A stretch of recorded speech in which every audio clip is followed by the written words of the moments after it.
Hello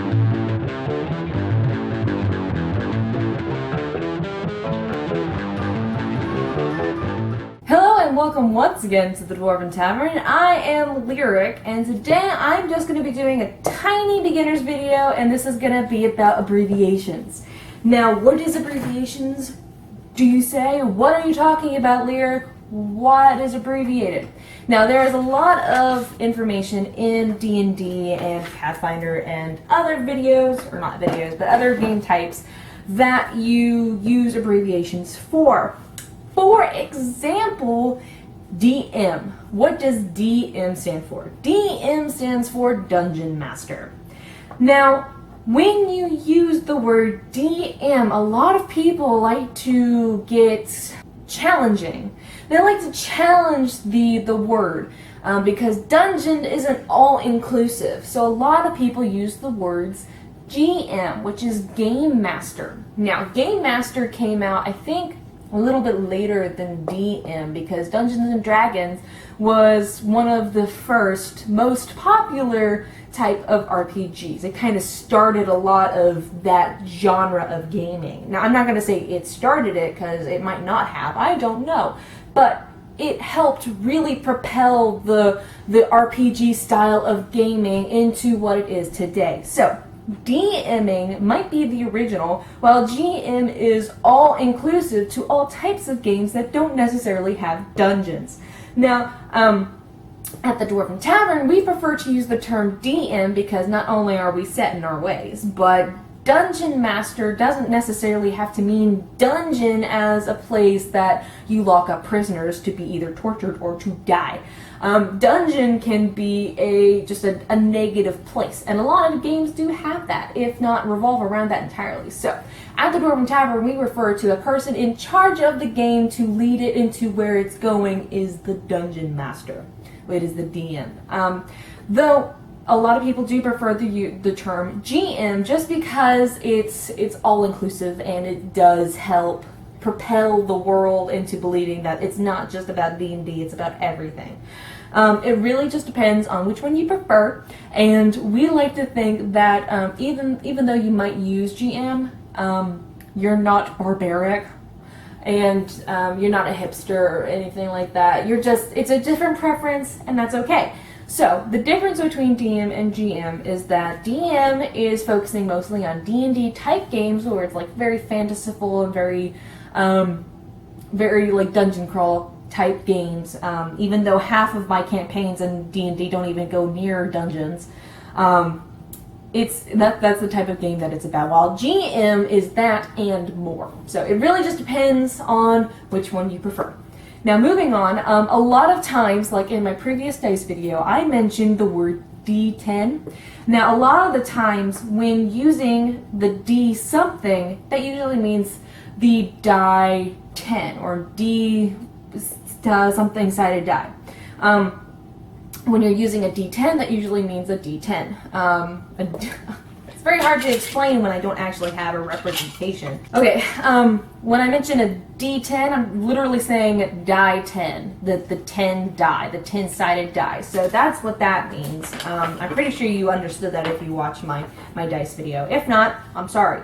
Now, if you said, like, for example, let me get it both out. If you said, perhaps, that there were 2 of them, and you wanted to say that there are 2 6-sided dice, you would say the phrase 2d10, which means literally 2 dice of, well, 2d10 is what I have written down, but it's 2d6, and it literally means 2 dice of 6. So that's what that means, if any of you were confused. I really hope you weren't, because I know you're a bunch of bright people out there, and you don't let that type of stuff stop you. So, that's that for the younger gamers, if they need explanation for that. Then there are things on your character sheet, voila, that are a bit confusing to those who don't understand it. Like, this one doesn't actually have it, but I have had a character sheet say Bab and Fort Rathwill, and obviously they always have the abbreviations of the stats because the words themselves are pretty long. So let's just go through that on the character sheet. I have mentioned this before in my how to roll up your 3.5 character sheet, as mentioned before. Please visit that, if you will, and it'll help you understand the character sheet itself. But we'll go through this real quick, just so that you get a small grasp of the information provided. Obviously, the ability scores of STR, DEX, CON, INT, Wiz, CHA, all of those are strength, dexterity, constitution, intelligence, wisdom, and charisma.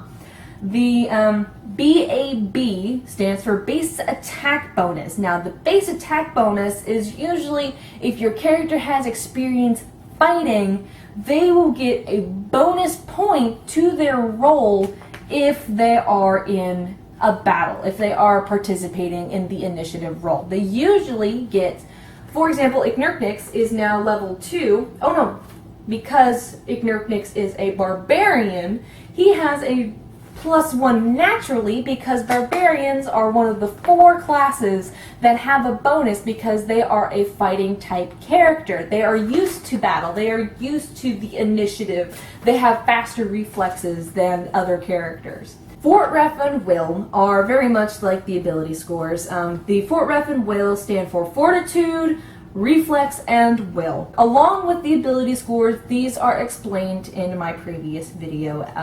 Every video has a link below, so just look below if you're curious. Next is AC. This does not stand for air conditioning. This does not mean that your character is automatically cooler than the rest. This is armor class, and that is how hard does it take another person to hit the snot out of them.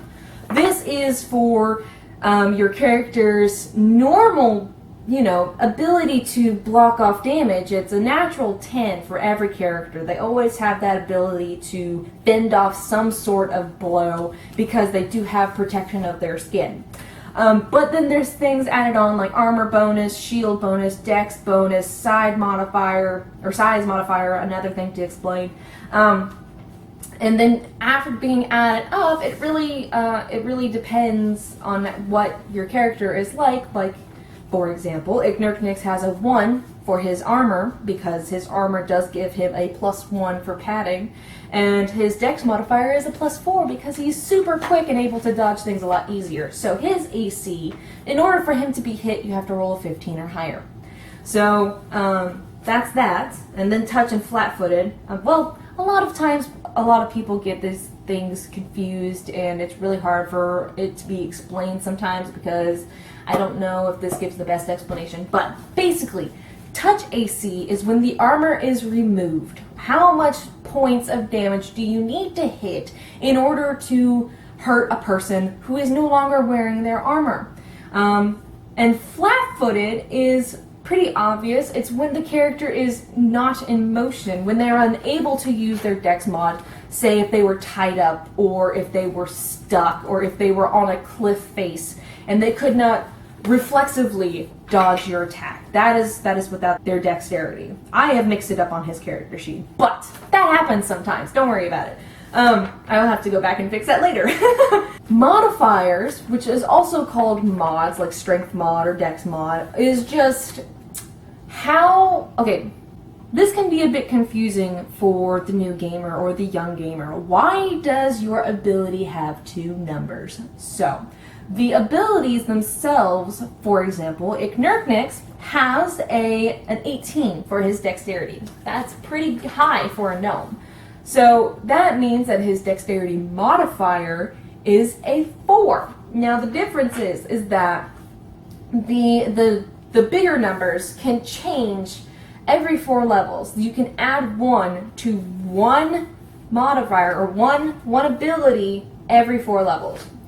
Now that doesn't change the modifiers as frequently because it's very hard for your physical abilities to increase over a rapid amount of time. Now the modifiers are to represent how many points you need for other things, like your skills or your saving throws or your attacks. Now, the reason that they have the smaller numbers is so that it's easier to add up. If you tried to use the bigger numbers, there'd be a lot of math on your character sheet. So they have reduced the amount of points necessary and the complications of the addition factor down to the smaller numbers.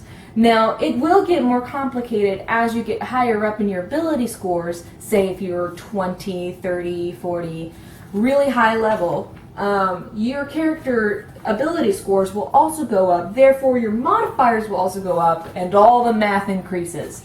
So it's just there for simplicity's sake. I hope that helps you understand a little bit more about Dungeons and Dragons and other role-playing games. And if you have any questions, please comment below, and we will explain further if you have any other abbreviations you're curious about, or if you have a topic that you would like to see a video done about, comment below and we'll get to it. If not, we'll just explain it in another comment. Just don't worry about it.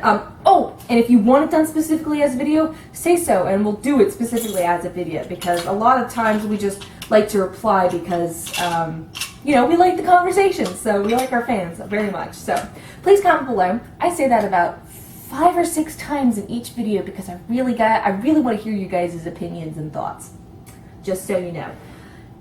Please like and subscribe and share and let the world know that we're here to provide information about gaming for you. And more videos will be out shortly. Please look forward to those. And here at the Dwarven Tavern, we wish for you to want for nothing but adventure, and at first I feared it. Then I charged, a tattoo emblazoned on my skin, because I am fearless once I get over my fears.